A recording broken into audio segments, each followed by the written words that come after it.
Hi Shogi fans, now this is the fourth video of Saginomiya's attack, and so far we've learned the basic Jouseki line of Saginomiya's attack, and also White's countermeasure for that, which is after this gold to 6H upward, lands 1B, and after that Black can't make his attack successful against this White's piece structure.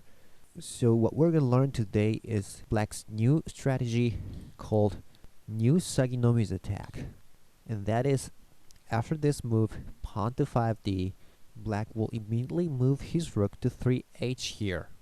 Now those who've been watching these videos really carefully might think this move is a bit strange, because in some of the previous videos I've told you that this gold move, gold to 6H upwards, is a key move for Saginomiya's attack, because if White opens his bishop's diagonal at this position by pawn to 4E, what I said was Black will move this rook to here 3I, deliberately protecting this lance on 9I, and that's how Black replies to White's pawn to 4E opening the bishop's diagonal.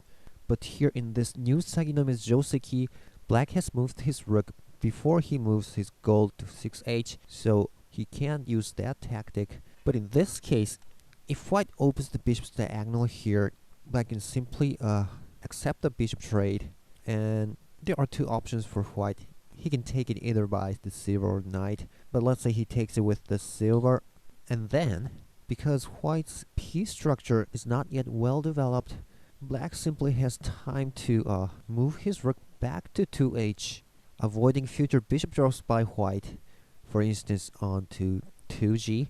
Well, it seems Black has wasted two moves here, but it's fine. You see, if White pushes this pawn, Black can simply push back this pawn and close the bishop's diagonal in terms of White's bishop drop versus here.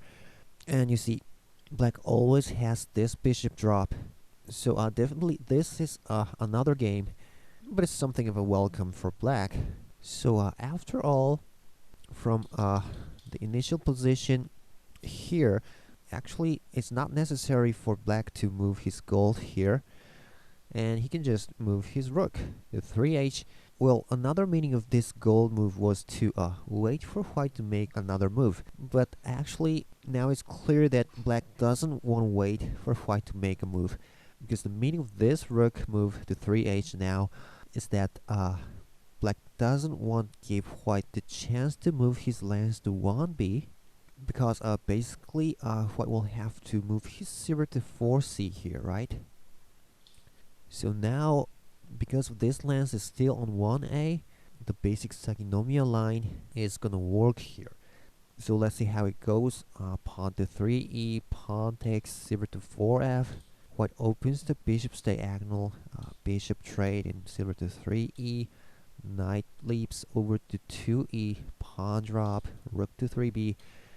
But here, be careful. One of the main line was bishop to 3C.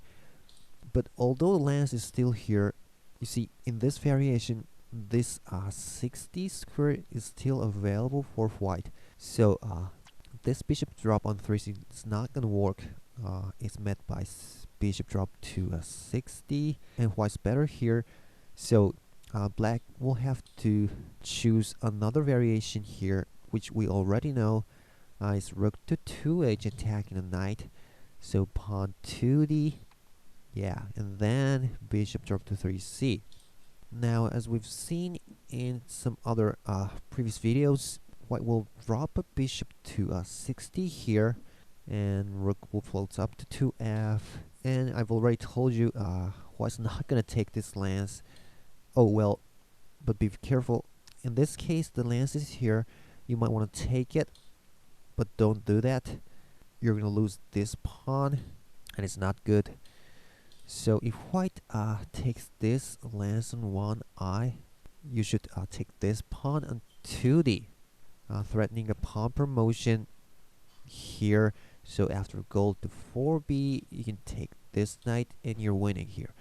So obviously, White's not gonna take this lance, and yes, you already know this line, right?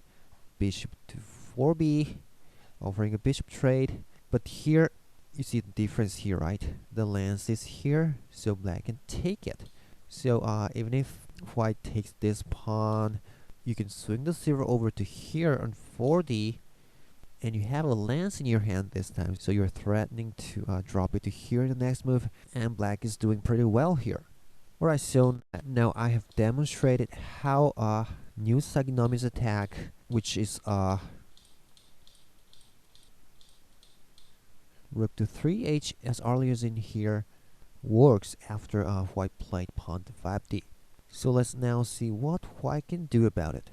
Well, actually white has a pretty interesting idea here, and that's right, lance to 1b, not even moving his silver to 4c, and he sticks to the lance move on 1b. Now what happens here?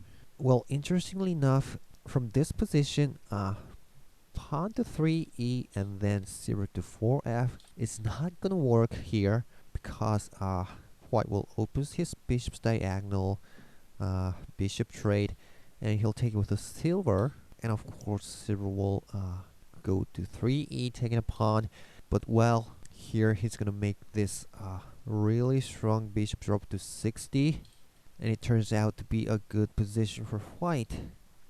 Black can drop a pawn here maybe, but silver to 2b, well then black has to do something about this bishop, and you see he can't just block it. It's gonna be attacked by this pawn drop, and it's pinned. So maybe black will have to drop a bishop here. So white will take it, rook recaptures, but he's gonna drop it again to here. Well then, let's drop the bishop to 3g this time. But here white's not gonna take it, and he has a really interesting move, bishop to 5c, attacking the silver. Now if this silver goes back to here, it's disaster, because defender removal, a pawn drop, and it's all over. So black will have to move his bishop to 2f, defending silver. But here, now white's bishop goes back to 60, attacking the rook. And you know what?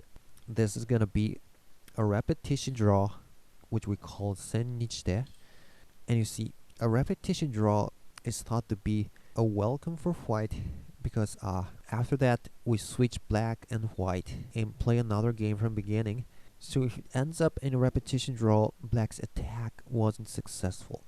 Alright, so interestingly enough, when white keeps his silver on 3b and move his lance to 1b here, black can't make the normal Saginomiya line from pawn to 3e. So now what should black do here? So what we're seeing here is this combination, only the two moves, pawn to 5d and lance to 1b. So when white's camp is in this combination, there are two types of strategy for black to make here. Okay, so I'm gonna show you one first here, and that is pawn to 6f. Kind of interesting move. He closes his bishop's diagonal from his side. Well, the meaning is now white will have to reply to that by pawn push to 60, because otherwise black can push this pawn again in the next move, and black can make a really strong piece structure here. So white will have to push the pawn to 60. So after that, right, white can make the same attack here, because now the bishop's diagonal is closed. So even if white opens the bishop's diagonal here, look at this, white can't get rid of that bishop, he can't exchange it. So he'll try to open the bishop's diagonal here by sacrificing a pawn.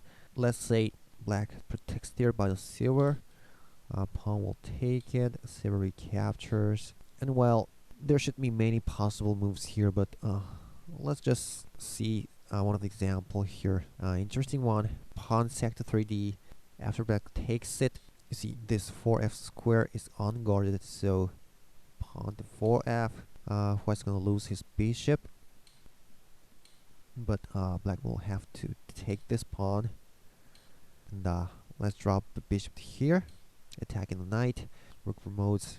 attacking the rook, but well, black has a really good move. It's this punch up to 3i, a really strong defense, and this position is good for black. So yes, closing black's bishop diagonal by pawn push to 6f.